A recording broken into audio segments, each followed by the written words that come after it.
menurut agama dan kepercayaan kita masing-masing itu dulu.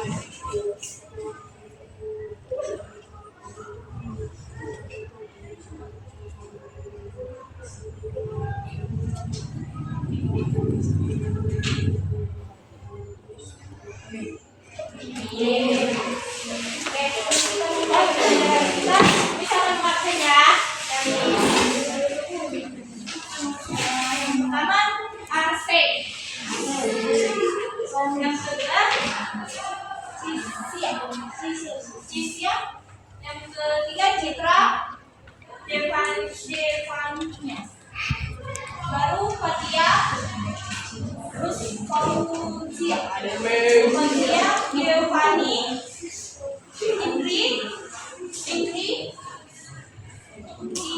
Ivander,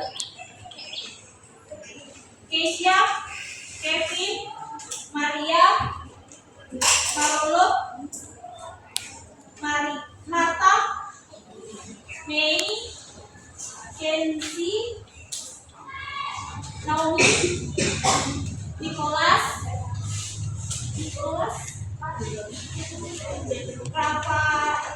Raza, Rahel, Priyama, Rino, Ruth, Samuel, Sebastian,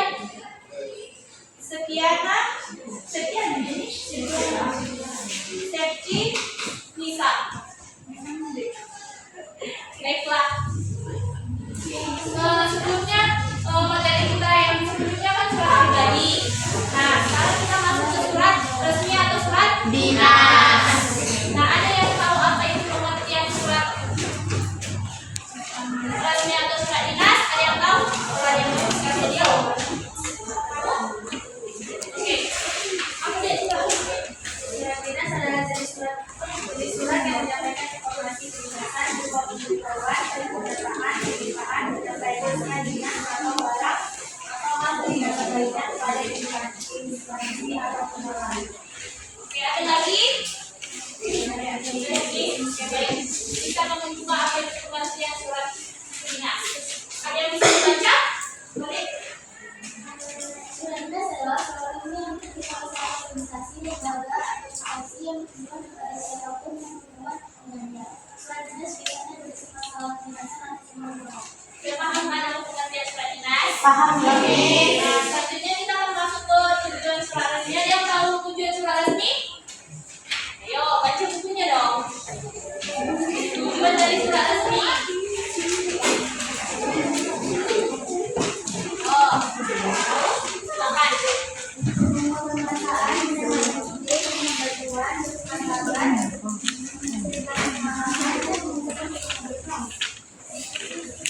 Inilah surat tujuan dari surat resmi. Ada yang bisa dibaca, boleh?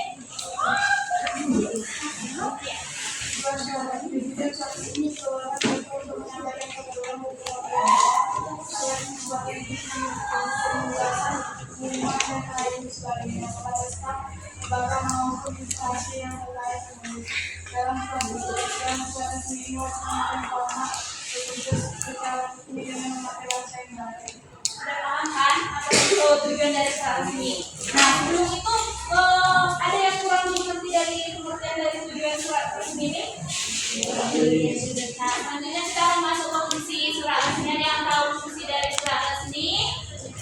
Ayo, tahu? Silakan nih.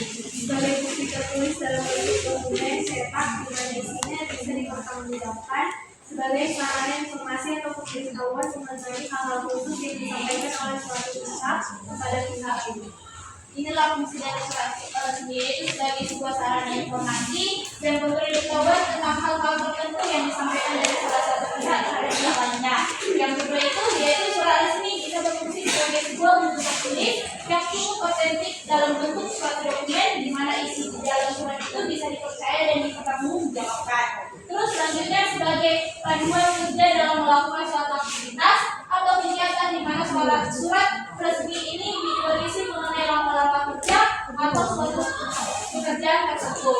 Yang keempat, sebagai sarana untuk mengingat untuk penerimaan surat baik itu perorangan, lembaga maupun organisasi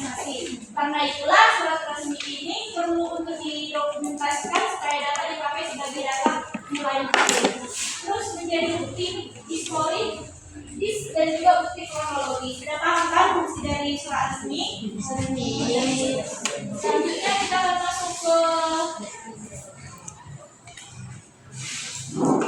strukturnya. Ada berapa struktur surat resmi? Apa aja? Yang pertama, yang kedua, yang ketiga, keempat, lima,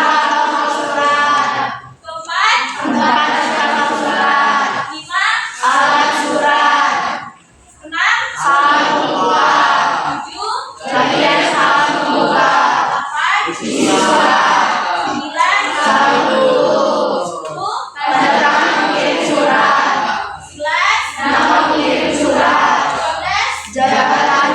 12. Nah, udah paham kan apa aja struktur surat resmi? Nah, kita masuk ke contohnya ini.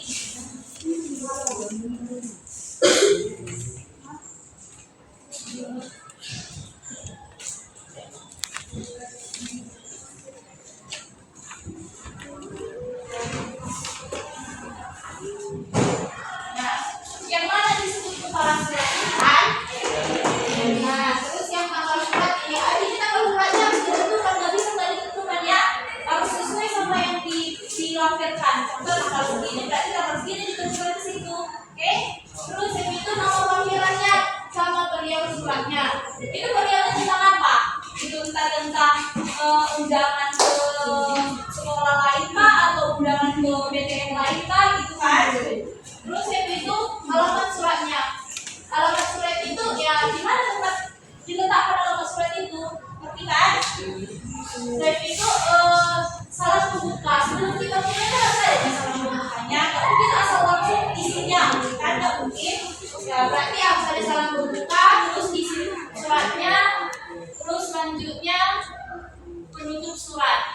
Harus ada penutup surat, nggak mungkin nggak langsung kan? Nggak mungkin cuma isinya ternyata bentuknya nggak ada, nggak mungkin kan? Terus yang itu salah bentuknya yang kayak kami kepala SMP Sinar Bangsa.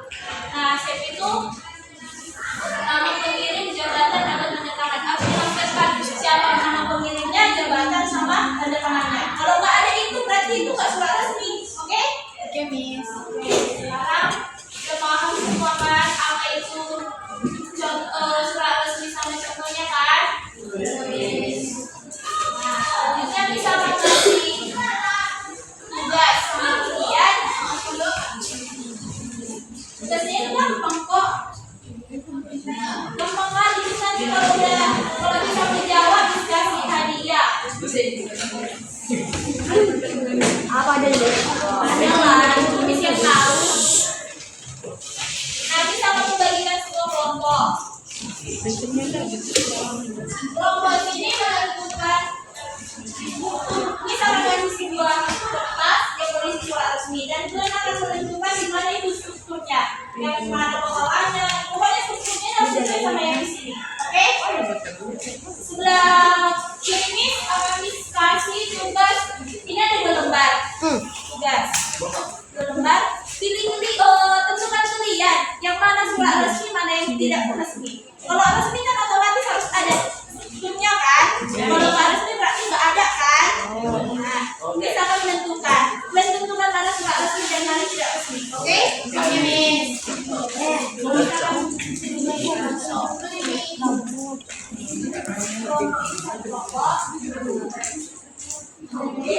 Sekarang berbentuk kelompok aja dulu, satu-satu gitu.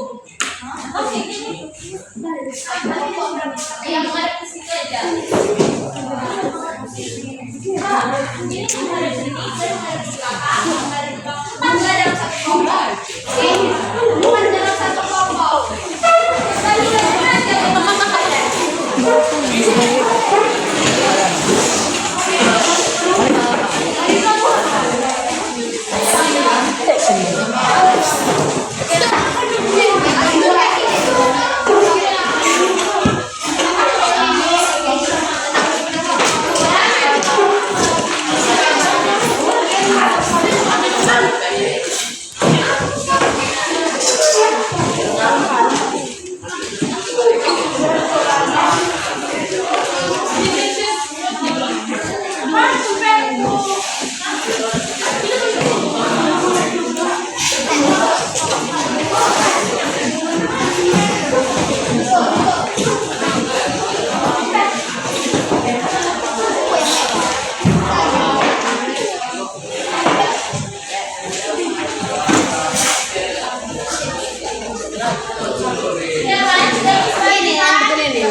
mana surat resmi, mana yang tidak resmi. Kalau yang resmi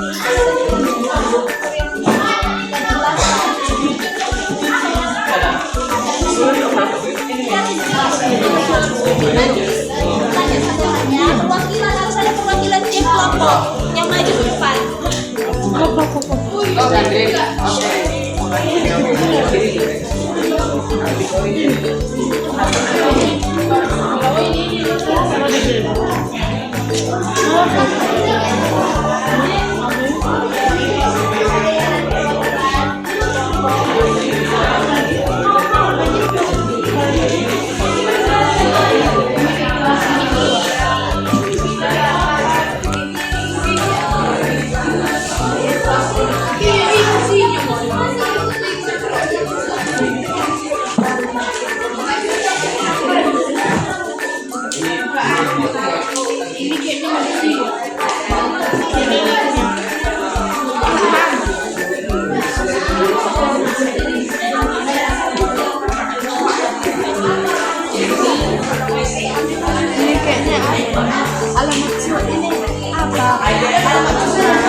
Tanda tangan, nama, pengirim surat berjalan. Oke.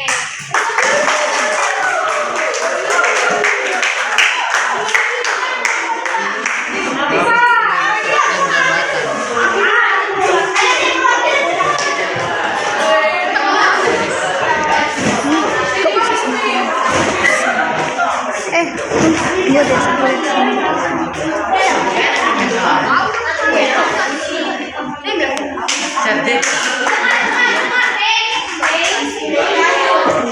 Jadi ini adalah di bawah kepala surat ada tanggal surat, dan di samping tanggal surat ada nomor surat, lampiran surat. Terus di bawah itu ada alamat surat, dan setelah itu sebelum masuk ke isi ada salam pembuka, isi surat, isi surat, dan salam satu. Terus yang itu ada nama pengirim dan penjelasan serta tanda tangan. Oke.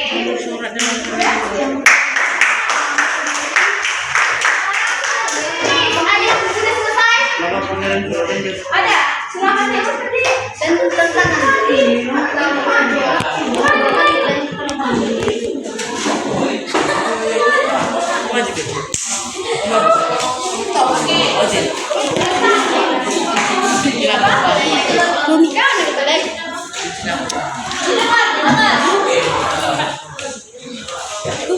yang mana surat resmi di antara dua surat itu?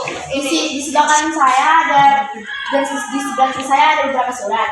Di sebelah kanan itu ada surat resmi dan yang di sebelah kiri itu tidak resmi. Bagaimana kita cara membedakannya? Dari yang pertama-tama bisa kita lihat, memang persamaan hak suratnya ada, tetapi perbedaannya itu di sebelah kiri saya tidak ada salam penutup, dan tidak ada tanda tangan yang jelas serta nama pengirim yang tidak jelas juga, dan salam pembukanya juga tidak ada. Oke.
Sudah paham? Sampai sini pembelajaran kita hari ini ya.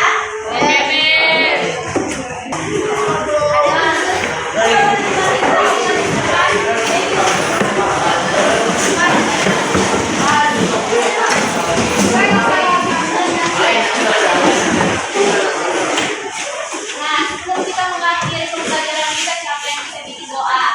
Aku deh.